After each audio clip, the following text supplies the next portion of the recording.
మీద చేత్తో ప్రేమగా నిమిరారు. ఆ స్పర్శలో నాకేదో ఆనందం అనిపించి కళ్లు పెద్దవి చేసి అతని వైపు చూశాను. నా చిన్నప్పుడు నేను మొట్టమొదటిసారిగా చూసిన వ్యక్తిగా అనిపించింది. నేను కళ్లు పెద్దవి చేయటం చూసి అతను నవ్వు ముఖంతో నీకేం కాదు, లక్షణంగా లేచి తిరుగుతావు అంటూ సముదాయించాడు. సందేహం లేదు, ఆ గొంతు వింటుంటే ఇతను శ్రీనివాసరావు కొడుకే అనిపించింది. కాదు కాదు, మనోడయ్యుండాలి. ఎందుకంటే శ్రీనివాసరావు నాకు పరిచయం అయింది దాదాపు 70 ఏళ్ల పైనే. మరి ఇతనేమో 3 పదులున్న యువకుడు. ఏంటి 70 ఏళ్ల నాటి మనిషిని అంతలా ఎలా గుర్తుపెట్టుకున్నావు అనేగా మీ అనుమానం? దానికో పెద్ద కథ ఉంది, చెప్తా వినండి. నేను చిన్న గున్న ఏనుగుగా ఉన్నప్పుడు మా జట్టులో నుండి దారి తప్పి అడవిలో నుంచి ఊర్లోకి వచ్చేశా. ఎటు వెళ్లాలో తెలియక తికమక పడుతుంటే ఓ 19 ఏళ్ల కుర్రాడు ఏదో ఆకు కోసం అడవిలోకి వస్తుండగా అతని కంటపడ్డాను. నా అవస్థ చూసి అతను భయం లేదని నా తొండంపై ప్రేమగా నిమిరి నన్ను అడవిలోకి తెచ్చి వదిలేశాడు. అప్పుడే మొదటిసారి నేను మనిషి ముఖం చూడటం. మనుషులు అడవిలోకి వచ్చి దుప్పులు కుందేళ్లు లాంటి జంతువుల్ని వాళ్ల ఆహారం కోసం వేటాడతారట. కానీ మేము వాళ్ల ఊర్లోకి వస్తే మటుకు తరిమి తరిమి కొడతారని మా వాళ్లు చెప్పుకుంటుంటే వినటమే తప్ప వాళ్ళని చూసింది లేదు. అయితే మాలాంటి ఏనుగుల్ని చంపరు, కానీ ఇలా బయటికి వచ్చిన నాలాంటి వాటిని మచ్చిక చేసుకుని బరువులెత్తటానికో సర్కస్ కంపెనీలకో జోలకో తరలించేస్తారు. అతను అలా చేయకుండా నన్ను అడవులోకి పంపేసరికి నేను ఆనందంతో తొండాన్ని పైకెత్తి ఊపి అతనికి కృతజ్ఞతలు చెప్పి తర్వాత గుణగుణా నడుచుకుంటూ అడవిలోకి వచ్చేశా. అప్పటికే అమ్మ కంగారుగా గింకారాలు చేస్తుంది. అసలే ఆందోళనకారులు అడవిలో ఆశ్రమం కోసం పొంచి ఉన్నారు. వారి ఉనికికి ఏమాత్రం ప్రమాదమని అనిపించినా మమ్మల్ని చంపేస్తారని అమ్మ భయం.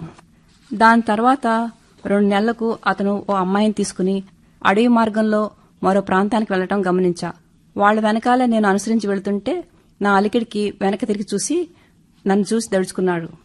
అతని చేతిలో ఉన్న పొడవైన ఈటిని నా వైపు విసరబోయి నేను భయపడటం చూసి నన్ను గుర్తుపట్టి ఓ ఇదేం చేయదులేండి, చిన్నపిల్ల, ఒకసారి ఇది తప్పిపోతే నేనే అడవిలో వదిలేశా, గుర్తుపట్టినట్లుంది అంటూ నన్ను ప్రేమగా తాకాడు. ఆమె కూడా అబ్బురంగా నా వైపు చూస్తూ తన చేతి సంచిలో ఉన్న అరటిపళ్లు నాకు తినిపించింది. నేను వాటిని తీసుకోగానే ఆమె సంతోషంతో చప్పట్లు కొట్టింది. తర్వాత నేను వారిని కొద్దిసేపు అనుసరించి వెళ్లాను. వాళ్లు మాట్లాడుకున్న దాన్ని బట్టి నాకు తెలిసింది అతని పేరు శ్రీనివాసరావు, ఆమె పేరు రమణి అని. వాళ్ళిద్దరికీ ఒకరికొకరు నిన్ననే పరిచయం.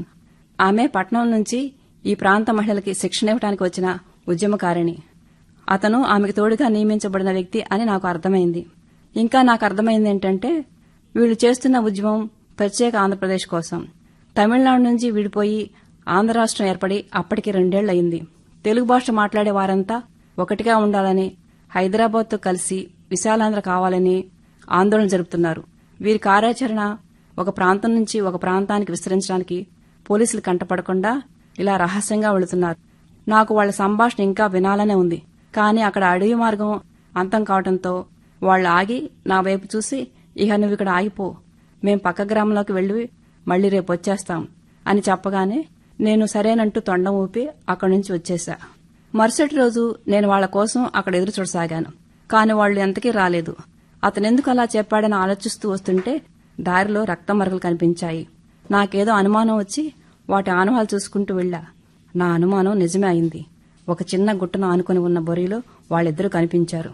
నా రాకతో ఉలికిపడిన అతను అప్రమత్తమై కర్ర తీయబోయి నేనని తెలిసి మళ్లీ విరమించుకున్నాడు. ఆమె సొమ్మసిల్లి పడుకుని ఉంది. ఏదో ప్రమాదం జరిగింది. లేచే పరిస్థితిలో లేరు. అతను నిస్సహాయుడై ఉన్నాడు.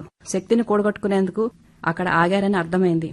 నేను వెంటనే వంగి ఆమెని నా తొండంతో పైకి లేపే ప్రయత్నం చేశా. అతను అర్థం చేసుకుని లేచి ఆమెతో సహా నా మీదకు ఎక్కి ఆమెని పొదివి పట్టుకుని కూర్చున్నాడు. క్షణం ఆలస్యం చేయకుండా నేను గుణగుణా నడుచుకుంటూ ఊర్లోకి వచ్చేశా. ఈ వింత చూసిన జనం పోటెత్తారు. వాళ్లు వెంటనే ఇద్దరిని వైద్యం చేయించడానికి తరలించి నన్ను చాలా మెచ్చుకున్నారు.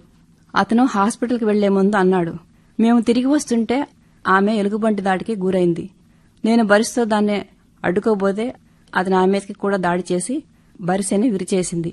చేసేది లేక దాన్ని ఒట్టి చేతులతో ఎదుర్కోవాల్సి వచ్చింది. ఎక్కడలేని శక్తితో నేనిచ్చిన ముష్టిఘాతాలకి భయపడి అది పారిపోయింది. కాని ఆ తర్వాత ఆమెను మోస్తూ కొంత దూరం వచ్చాక శక్తి లేక బొరిలో తలదాచుకున్నా. కాసేపటికి ఈ గున్న ఏనుగు వచ్చి మమ్మల్ని కాపాడిందని చెప్పటం విన్నాను. నాకు రకరకాల పళ్లతో వాళ్లు కృతజ్ఞతలు చెప్పారు.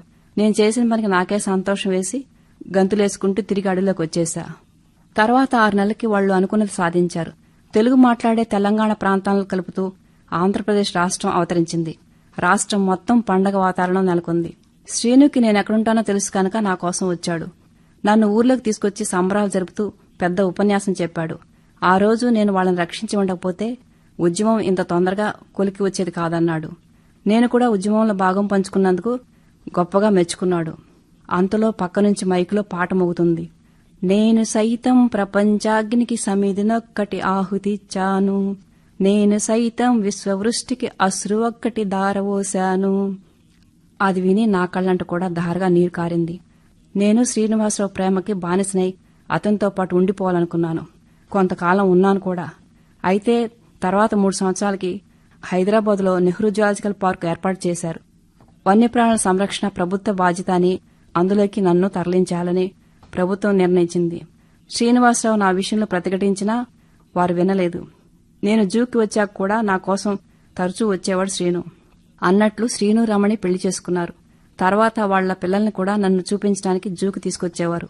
అప్పుడప్పుడు వాళ్లొచ్చినా ప్రతివారం శ్రీను వచ్చేవాడు. తర్వాత కొంతకాలానికి అతను రాలేదు. నేను మాత్రం జీవోత్సవంలా మిగిలిపోయా. ఇదిగో ఇంతకాలానికి శ్రీనులాగా ఉన్న ఇతను చూశాకే నా కళ్లల్లో మళ్లీ వెలుగొచ్చింది. నా అనుమానం నిజమే అన్నట్లు ఈ కుర్ర డాక్టర్ నోరు విప్పాడు. శ్రీనివాసరావు తెలుసా నీకు? అతను మా తాతయ్య.